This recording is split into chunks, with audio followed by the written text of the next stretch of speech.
What mister Shankarrao, ఎక్కడ కూర్చునేవాడివి, ఎక్కడ కూర్చున్నావు ఇప్పుడు? ఎలా బ్రతికిన వాడివి, ఇప్పుడు ఎలా బ్రతకబోతున్నావు? చూడు, అటు చూడు. ఒకనాడు నీ ఆఫీసు ముందు నీ కోసం కుక్కల్లా పడిగాపులు కాసిన వాళ్ళు ఇప్పుడు దివిటీలు చేత్తో పట్టుకుని దొంగలు వెతికినట్టు వెతుకుతున్నారు నీకోసం. నిన్నటి వరకు నువ్వు ఆదుకున్న వాళ్ళే ఈ రోజు నిన్ను పాతేయాలని గుణపాలతో వస్తున్నారు. చూడు, చూడటొక్కసారి. ఒకరోజు నిన్ను పూజించి పూలమాలలతో ఎదురొచ్చిన వాళ్ళు ఇప్పుడు చెప్పుల దండలతో ఎదురొస్తున్నారు. వెళ్ళు సోదరా, వేయించుకో. ఆ రోజుకి ఈ రోజుకి ఏమిటి తేడా? ఎవరు చేసుకున్నది? నువ్వే. నీ చేతులతో నువ్వు చేసుకున్నది నువ్వే. నువ్వే శంకరుడు అన్నారు, బోలా శంకరుడు అన్నారు. ఉబ్బిపోయావు, ఉబ్బి తబ్బిపోయిపోయావు. కానీ ఇప్పుడు ఎప్పుడైపోయావు? పొగడ్తలకు పడిపోయావు, కన్నీళ్లకు లోబడిపోయావు. ఇంద్రుడంటే నిజం అనుకున్నావు, చంద్రుడంటే నిజం అనుకున్నావు. అప్రాల్ 3,000 రూపాయల జీతగాడి నెత్తి మీద వెంట్రుకలు కూడా లేనివాడికి 3 లక్షల రూపాయలకు అడ్డం ఉన్నా అప్పిప్పించావు. దానకన్ను అనుకున్నావా, ధర్మరాజు అనుకున్నావా? శిబి చక్రవర్తి అనుకున్నావా, బలి చక్రవర్తి అనుకున్నావా? ధర్మరాజువా, దానకర్ణుడివా? శిబి చక్రవర్తివా, బలి చక్రవర్తివా? సత్యహరిశ్చంద్రుడి కంటే సత్యసంధుడివి అనుకున్నావా? ఏమనుకున్నావు? ఎవరో నలుగురు వెధవల కోసం చెయ్యరాని వెధవ పనులు చేశావు. నువ్వు చెట్టు కిందకు వచ్చావు. నీ భార్య బిడ్డల్ని దిక్కులేని పక్షుల్ని చేశావు. నీలా పిచ్చిగా వరాలిచ్చే శంకరుడున్నంత వరకు అటువంటి భస్మాసురుడు ఉంటూనే ఉంటారు. ఏ భస్మాసురుడు నీ నెత్తిన చేతులు పెట్టి నీ సంసారాన్ని నాశనం చేశారు, వాళ్ళ చేతులు వాళ్ళ నెత్తినే పెట్టించి వాళ్ళని భస్మం చేసే వరకు నువ్వు నిద్రపోకూడదు. నువ్వు నిద్రపోకూడదు అంటే మరో అవతారం ఎత్తాలి. ఆ రోజు శంకరుణ్ణి కాపాడడానికి ఒక మహావిష్ణువు ఉన్నాడు. కానీ ఈరోజు నీకు, అందుకే నువ్వే మహావిష్ణువు కావాలి. నువ్వే విష్ణువు కావాలి. నువ్వే మోహినివి కావాలి. నువ్వే మోహినివి కావాలి.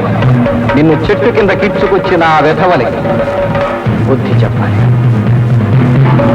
వెళ్ళు, వెళ్ళు.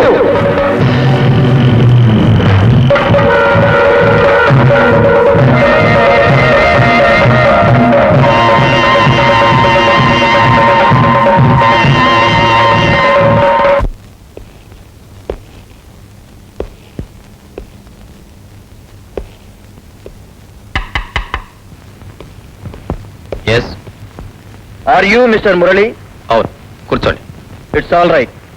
శంకర్రావు మీకేమవుతారు? మా కోసం నిల్లా. ఆయన ఏమయ్యారు? తెలీదు. సప్తగిరి గురించి మీకు తెలుసా? తెలుసు. అది మూసేశారని కూడా మీకు తెలుసా? తెలుసు. ఆ తర్వాత ఆయన ఏమయ్యారో మీకు తెలియదు. ఈ వాచి ఎవరిది? అయిందే. ఈ ఉంగరం ఎవరిది? ఇది అయింది. ఈ కళ్ళజోడు అయిందే. ఈ షర్టు ఆయనకేమైంది? ఆయన ఎక్కడ ఉన్నారు? ఈమె మా వదిన గారు, శంకరరావు గారి భార్య. ఐసి. ఈవిడ కొంచెం లోపల తీసుకెళ్తారా? చెప్పాలి. ఆయనకేమైంది చెప్పండి. Please, ఆయనకేమైంది Babu? Please, sorry. అక్కడ రాకండి. Please, అక్కడ రాక ఆయనకేమైంది? చెప్పండి, చెప్పండి. Don't get excited. ఆయనకేమైంది? రైల్వే ట్రాక్ దగ్గర ఎవరిదో గుర్తు తెలియని శవం దొరికింది. ఈ వస్తువులను బట్టి, ఆయన వ్రాసిన ఈ ఉత్తరాన్ని బట్టి ఆ శవం శంకర్రావుది అని నిర్ధారణ చేసుకుని ఇక్కడికి వచ్చాం.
మీరు ఉన్నా ఒకటే లేకపోయినా ఒకటే మీరు దొంగలు. మీరు దొంగలు.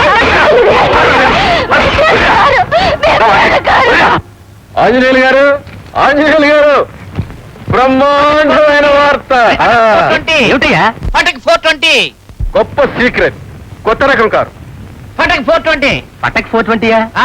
అవునండి, మన తెలుగు ఆయన ఒక ఆయన అమెరికాలో ఉండి కొత్త రకం కారు కనిపెట్టాడు. సార్. దాని డీలర్షిప్ ఇవ్వడానికి ఆంధ్రదేశం వచ్చాడు. ఫటక్ 420 పటక్ 420యా? 1000 రూపాయలకి ఎక్కారు. 1000 రూపాయలు కారు ఏమిటయ్యా? ఇప్పుడు ఒక 1000 రూపాయలు కడతాం, 2 నెలల తర్వాత 4000 కడతాం, ఆ తర్వాత 5000 రూపాయలు కొత్త కారు వచ్చేస్తుందయ్యా. దాని మార్కెట్ లో పట్టుకెళ్ళి అమ్మేస్తే 20000. ఫటక్ 420. ఇది చాలా బాగుందయ్యా. అయ్యో బాగుందంటారేంటండి? ఆ డీలర్షిప్ మనకు వస్తే మన రొట్లో బంగారం పడుతున్నట్టే. ఫటక్ 420.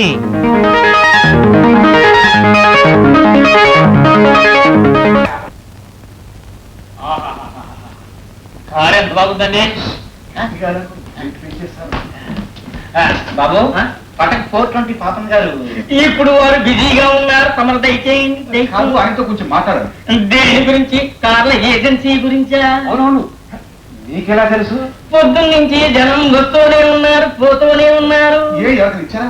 లేదు లేదు, అసలు వారు కిందకే దిగి రాలేదు. మాట్లాడొచ్చా? కుదరదు, వారు వినోద కార్యక్రమంలో ఉన్నారు.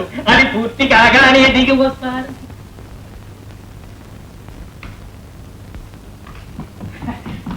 అదిగో వచ్చేస్తున్నారు. పటక్ 420 పాపన్న గారు, పాపన్న గారు. దయచేయండి, దయచేయండి.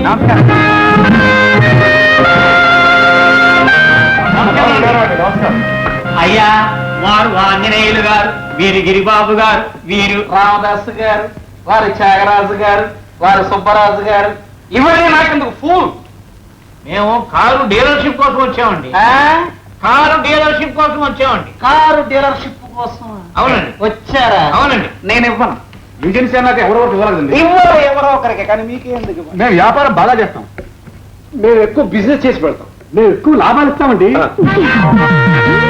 డబ్బా? డబ్బు కుక్కని తంతే రాలుతాయి కుప్పల కుప్పలుగా డబ్బు. మీరిచ్చేది ఏమిటి? అసలు నేను ఎవరో తెలుసా? నా స్టేటస్ ఏమిటో తెలుసా? టాపర్ని, కూటికి గతి లేని వాడిని ఊడికించేస్తూ వాడెక్కాను, అమెరికాలో దిగాను, కోట్లు సంపాదించాను. ఆ తర్వాత సంపాదించడం మానేశాను. ఆ కోట్లు గుడ్లు పెట్టడం ప్రారంభించాయి, కోటాన్ని కోట్లు అయ్యాయి. ఆ కోట్లు ఏం చేయాలో నాకు అర్థం కాలేదు. ఆలోచిస్తున్నాను. ఈలోగా టక్కని మనసులోకి వచ్చారు. నా సోదరులు, ఆంధ్ర సోదరులు, నా రక్తానికి రక్తమైన తెలుగు సోదరులు. 6.5 కోట్ల తెలుగు సోదరుల్లో 6.5 లక్షల మంది మాత్రమే కార్లలో తిరుగుతున్నారని, మిగిలిన వాళ్ళంతా కాలినడకలోనూ రిక్షాల మీద, సైకిళ్ళ మీద వెడుతున్నారు తెలుసుకుని బాధపడ్డాను, విచారించాను, చింతించాను. ఆ తర్వాత ఆలోచించాను. కార్ల ఫ్యాక్టరీ పెట్టాను. నా ఆంధ్రులంతా అమెరికాలో ఉన్న వ్యక్తుల్లాగా కార్ల మీదే తిరగాలని, వారికి ఒక్కొక్కరికి కారు 5,000 రూపాయలకి నేనివ్వాలని, నా దగ్గర తీసుకున్న డీలర్ 1000 రూపాయలు మాత్రమే లాభం వేసుకున్న 6,000కి వాళ్ళకి ఇవ్వాలని నేను అనుకున్నాను. చెయ్యగలరా? చేస్తాం. ఆంధ్ర విడిచిపెట్టిన మీరే ఆంధ్రుల కోసం ఇంత త్యాగం చేస్తుంటే ఆంధ్రాలో ఉన్న ఆంధ్రులమై ఆ మాత్రం చేయలేమా? చేస్తారని ఏమిటి గ్యారంటీ? మీరు ఏ గ్యారంటీ ఇవ్వమంటే ఆ గ్యారంటీ ఇస్తాం. ముందు మీ నిజాయితీని నిరూపించుకోవాలి. నిరూపించుకుంటాం. అంతవరకు ఆంధ్ర ఏరియాకు 50 లక్షలు, రాయలసీమకు 25 లక్షలు, తెలంగాణకు 25 లక్షలు, మొత్తం 1 కోటి రూపాయలు డిపాజిట్ గా కట్టాలి. కట్టగలరా? ఆపై మీ నిజాయితీ నిరూపించుకోవాలి. కోగలరా? రేపు కనపడండి. గౌరీ, గౌరీ,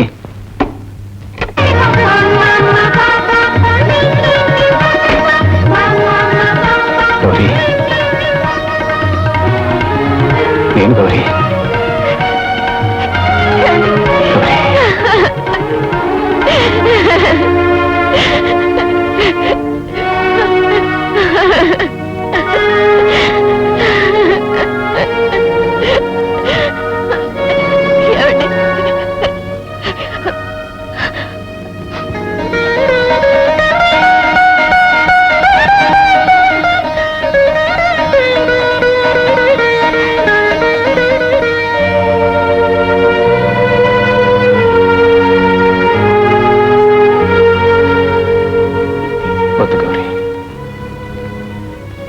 బ్రతుకున్నట్టు తెలియకూడదు.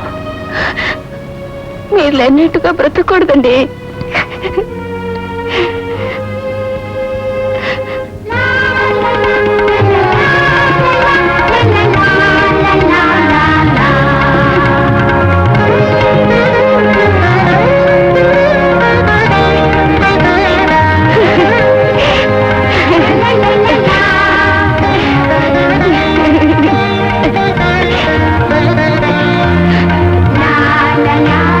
మీరెక్కడ ఉన్నారు? ఎలా ఉన్నారు? ఏం చేస్తున్నారండి?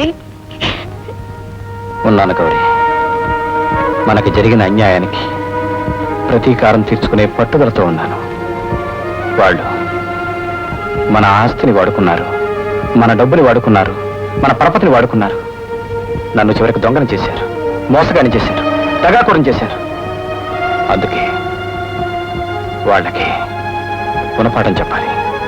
ఏ ప్రజల సొమ్ము నేను తిన్నానన్నారో ఆ ప్రజల ముందే వాళ్ళని నిలబెట్టి నేను నిర్దోషిని అని రుజువు చేసుకోవాలి.